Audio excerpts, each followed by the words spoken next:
আর মাত্র বাকি আছে 6টি বল, আর 6 বলে দরকার বাংলাদেশের জন্য 10টি রান। ব্যাটিং প্রান্তে দাঁড়িয়েছে লিটন দাস, আর বলার বল করার জন্য প্রস্তুত। দেখা যাক ব্যাটিং কি করে। সোলোয়ার ডেলিভারিতে লিটন দাসের একটি কাভার ড্রাইভ।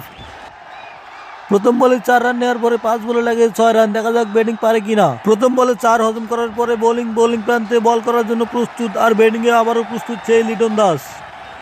ও নো, অসাধারণ ডেলিভারিতে ডট বল করলেন বোলিং। বল করার জন্য গুডি গুডি পায়ে দৌড়াচ্ছেন বলার, আর ব্যাটিং আছে লিটন দাস। ও অসাধারণ একটি ডেলিভারি, ক্যাচ আউট হতে পারে। ও নো, ক্যাচ ড্রপ।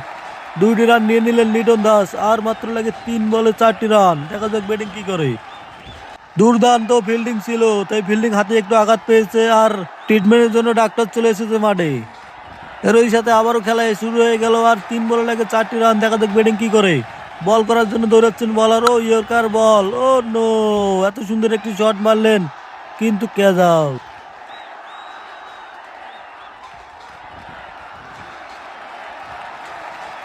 2 বলে দরকার 4টি রান, আর ব্যাটিং এ নামলেন পারভেজ ইমন। দেখা যাক পারভেজ ইমন কি করে। বলার প্রান্তে বল করার জন্য প্রস্তুত, আর এদিকে পারভেজ ইমন ব্যাটিং করার জন্য প্রস্তুত। দেখা যাক টান উত্তেজনা বলারের। ও হাফ বলি, আর তার সাথে একটু অসাধারণ কাভার ড্রাইভ পারভেজ ইমনের, আর তার সাথে পেয়ে গেলেন 4টি রান।